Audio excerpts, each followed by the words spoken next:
Hello everyone, जय हिंद। आज की क्लास में 17 अक्टूबर 2022 के करंट अफेयर से संबंधित जितने भी इंपॉर्टेंट क्वेश्चन हैं उन सब पे डिस्कस करेंगे और इस वीडियो के पीडीएफ आपको टेलीग्राम में मिल जाएगा जिसका लिंक आपको डिस्क्रिप्शन बॉक्स में दिया गया है। वीडियो को स्टार्ट करने से पहले सभी से रिक्वेस्ट है, अगर आपने अभी तक चैनल को सब्सक्राइब नहीं किया हुआ है तो प्लीज़ सब्सक्राइब जरूर करें और बेल आइकन पे भी प्रेस कर सकते हैं जिससे आपको आने वाले सभी वीडियो का नोटिफिकेशन टाइम से मिल जाए। तो चलिए वीडियो को लास्ट तक देखिएगा क्योंकि सभी क्वेश्चन काफ़ी ज़्यादा इंपॉर्टेंट हैं। स्टार्ट करते हैं। हाल ही में किसे बोस्निया और हर्जेगोविना में भारत का राजदूत नियुक्त किया गया है। ये जो राजदूत नियुक्त किए गए हैं पार्थ सत्यभी किया गया है। इसका डिटेल देखते हैं। तो वरिष्ठ आईएफएस अधिकारी पार्थ सत्यभी को बोस्निया और हर्जेगोविना में भारत के अगले राजदूत के रूप में नियुक्त किया गया है। सत्यभी वर्तमान में हंगरी में भारत के राजदूत के रूप में कार्यरत हैं। इससे पहले आदर्श सुइका और अवतार सिंह को क्रमशः कुवैत और गिनी के लिए भारत का अगला राजदूत नियुक्त किया गया था। तो बोस्निया और हर्जेगोविना यूरोप में वाल्कन प्रायद्वीप में स्थित देश है, ये भी ध्यान रखिएगा। इनकी राजधानी क्या है? साराजेवो इसकी राजधानी है। नेक्स्ट क्वेश्चन पे आते हैं। ग्रामीण महिला अंतर्राष्ट्रीय दिवस किस तिथि को मनाया जाता है? तो ये मनाया जाता है आपका 15 अक्टूबर को मनाया जाता है। ठीक है, तो इसका डिटेल देख लेते हैं। तो 15 अक्टूबर को दुनिया भर में ग्रामीण महिलाओं के अंतर्राष्ट्रीय दिवस के रूप में मनाया जाता है। इसका उद्देश्य क्या है? लैंगिक गुणवत्ता को बढ़ावा देना और ग्रामीण क्षेत्रों में महिलाओं द्वारा निभाई गई महत्वपूर्ण भूमिका पे प्रकाश डालना। स्थापित जो हुआ है 2007 में हुआ है और ये संयुक्त राष्ट्र द्वारा स्थापित किया गया है। इस बार 2022 की जो थीम है ये rural women cultivating good for all, ये इसका थीम है। नेक्स्ट क्वेश्चन पे आते हैं। हाल ही में किस केंद्रीय मंत्री ने आईआईटी दिल्ली में आई इन्वेंटिव का उद्घाटन किया है? ये उद्घाटन किए हैं धर्मेंद्र प्रधान जी ने। इसका डिटेल देखते हैं। तो केंद्रीय शिक्षा मंत्री धर्मेंद्र प्रधान ने 14 अक्टूबर 2022 को आईआईटी दिल्ली में आई इन्वेंटिव का उद्घाटन किया है, जो अब तक का पहला अखिल आईआईटी आर&डी शोकेस है। आई इन्वेंटिव जो है जटिल वैश्विक समस्याओं के समाधान के लिए एक प्रमुख मंच के रूप में काम करेगा। इसमें विभिन्न संगठनों के 300 से अधिक प्रतिनिधि शामिल होंगे। ठीक है, इसमें कुल 75 परियोजनाओं का प्रदर्शन किया जा रहा है। हाल ही में कौन सा राज्य 9वें विश्व आयुर्वेद कांग्रेस और आरोग्य एक्सपोर्ट की मेजबानी करेगा? तो ये करेगा आपका गोवा। इसका डिटेल देखते हैं। तो गोवा 8 से 11 दिसंबर 2022 तक 9वें विश्व आयुर्वेदिक कांग्रेस और आरोग्य एक्सपो की मेजबानी करेगा। आयुर्वेद फॉर वन हेल्थ कार्यक्रम का मुख्य विषय है। इसका आयोजन विज्ञान भारती की पहल वर्ल्ड आयुर्वेद फाउंडेशन द्वारा किया जाएगा। नेक्स्ट क्वेश्चन पे आते हैं। इस पर गोवा के अगर हम डिटेल देखें तो इसकी राज्य की स्थापना 1987 में हुआ था। इसकी राजधानी पणजी है। पीएस श्रीधरन इसके राज्यपाल हैं। प्रमोद सावंत इसके मुख्यमंत्री हैं। विधानसभा सीटें 40 हैं, लोकसभा सीटें 2 और राज्यसभा सीटें कितनी हैं? 1 है। ये आपका गोवा का मैप है। अगर हम देखें तो यहाँ पे गोवा आ जाता है आपका और इसके आसपास के राज्यों में महाराष्ट्र और कर्नाटक आता है इसमें। ठीक, और इधर कौन सा आएगा? अरबियन सी आ जाएगा। नेक्स्ट क्वेश्चन पे आते हैं। हाल ही में प्रधानमंत्री मोदी जी द्वारा कितने डिजिटल बैंक यूनिट राष्ट्र को समर्पित किए जाएंगे? तो ये किए जाएंगे 75, है ना। तो एक बड़ा कदम है यहाँ पे बैंकिंग सुधार के क्षेत्र में। इसका डिटेल देखते हैं। तो प्रधानमंत्री नरेंद्र मोदी जी ने 16 अक्टूबर 2022 को 75 डिजिटल बैंकिंग इकाइयों को राष्ट्र को समर्पित करेंगे। 2022-23 के केंद्रीय बजट के अंतर्गत वित्त मंत्री ने देश की आज़ादी के 75 साल पूरा होने के उपलक्ष्य में देश के 75 जिलों में 75 डिजिटल बैंक यूनिट की स्थापना की घोषणा की है। डिजिटल बैंक यूनिट की स्थापना देश के सभी कोनों में डिजिटल बैंकिंग के लाभों को सुनिश्चित करने के लिए किया जा रहा है। इसमें क्या है? सेविंग अकाउंट खोलना, क्रेडिट कार्ड, है ना, बैंक में पैसा जमा करना, निकालना, हर एक सुविधा इसमें आपको अवेलेबल रहेगा। साथ में यहाँ पे ग्राहक सुविधा केंद्र भी अवेलेबल रहेगा। चलिए नेक्स्ट क्वेश्चन पे आते हैं। हाल ही में किस देश ने ओमिक्रॉन BF.7 वेरिएंट का पता लगाया है? ये भारत नहीं पता लगाया है। इसका डिटेल देखते हैं।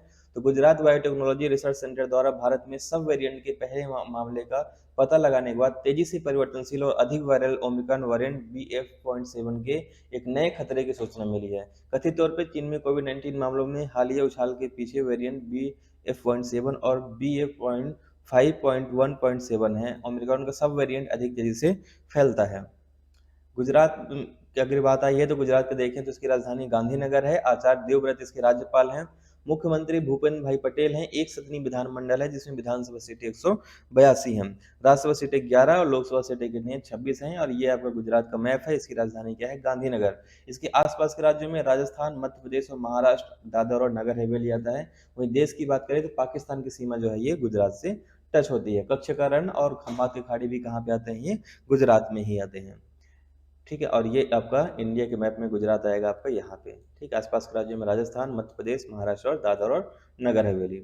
हाल ही में इराक के नए राष्ट्रपति किसे चुना गया है? ये चुना गया है अब्दुल लतीफ राशिद को। इसका डिटेल देखते हैं तो 13 अक्टूबर 2022 को इराक की संसद ने पूर्व मंत्री अब्दुल लतीफ राशिद को देश का अगला राष्ट्रपति चुना है। संसद में 2 दौर के वोट के दौरान राशिद ने बरहम सालेह को राज्य के प्रमुख के रूप में प्रतिस्थापित किया और सालेह के 99 वोटों के मुकाबले 160 से अधिक मतों से जीत हासिल की उन्होंने। ठीक है। राशिद ने 2003 से 2010 तक जल संसाधन मंत्री के रूप में कार्य किया और तब से राज्य के प्रमुख सलाहकार रहे हैं। और इराक की राजधानी क्या है? तो इराक की राजधानी बगदाद हो जाएगा। वह इसके प्रधानमंत्री मुस्तफा अल कादमी है ना। और दिनार क्या है? इसकी मुद्रा है। हाल ही में किसे अंतर संसदीय संघ की कार्यकारी समिति के सदस्य के रूप में चुना गया है? ये चुना गया है अपराजिता सारंगी को। इसका डिटेल देखते हैं तो भुवनेश्वर से लोकसभा सदस्य अपराजिता सारंगी को अंतर सदस्यीय संघ की कार्यकारी समिति के सदस्य के रूप में चुना गया है। सारंगी को रवांडा के किगाली में हुए चुनाव में 18 वोटों में से 12 वोट मिले हैं। अपनी जीत के बाद सारंगी संघ की 15 सदस्यीय कार्यकारी समिति में भारत का प्रतिनिधित्व करेगी। आईपीओ की बात करें तो इसका मुख्यालय जिनेवा में आता है जो स्विट्जरलैंड में स्थित है और इसकी स्थापना हुआ है 1889 को हुआ है। नेक्स्ट क्वेश्चन पे आते हैं। इसरो के प्रस्तावित एनजीएलवी प्रमोशन यान प्रणाली में इन का अर्थ क्या है? जो पीएसएलवी के वर्तमान प्रचालन प्रमोशन प्रणाली का स्थान ले सकता है तो ये होगा अगला यानी नेक्स्ट।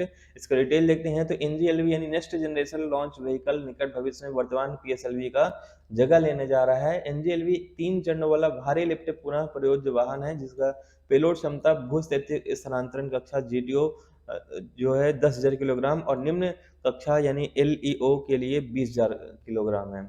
इसमें बूस्टर चरणों के साथ अर्ध क्रायोजेनिक प्रवर्धन होगा ताकि इसे लागत प्रभावी किया जा सके। तो लगातार यहाँ पे इसरो अपने तकनीक में सुधार करता चल रहा है, उसमें अपडेट करता चल रहा है और कॉस्ट को धीरे धीरे लगातार कम करता चल रहा है। ऑलरेडी इसकी जो लागत रहती है ये पूरे वर्ल्ड में सबसे कम रहती है, लेकिन इसको और किफायती बनाने के लिए लगातार इसरो इसमें प्रयास करता रहता है।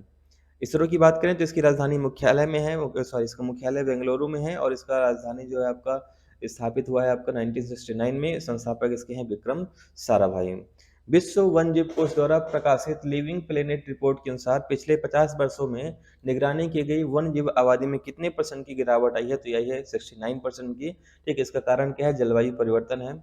ठीक है। 1970 से 2018 के बीच में लगभग 69% की गिरावट आई है इसमें। और इस तरह की गिरावट के कारण कठोर विनाशकारी जलवायु परिवर्तन, प्रदूषण, भूमि और आवास में गिरावट, बीमारियों, आक्रामक प्रजातियों और अधिक के लिए जिम्मेदार ठहराया जा सकता है। ठीक है।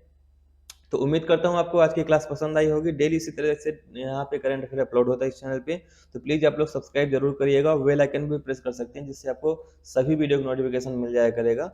और अगर आपको पीडीएफ चाहिए तो टेलीग्राम में लिंक जो दिया है, टेलीग्राम के लिंक, वहाँ से आप डाउनलोड कर सकते हैं पीडीएफ। फिर भी कोई समस्या जाती है तो ये मेरा व्हाट्सअप नंबर है 9630828149। ये मेरा व्हाट्सअप नंबर है, यहाँ पे आप हमें मैसेज कर देंगे तो यहाँ पे आपको पीडीएफ भी अवेलेबल हो जाएगा व्हाट्सएप में और ग्रुप में भी ऐड कर दिया जाएगा।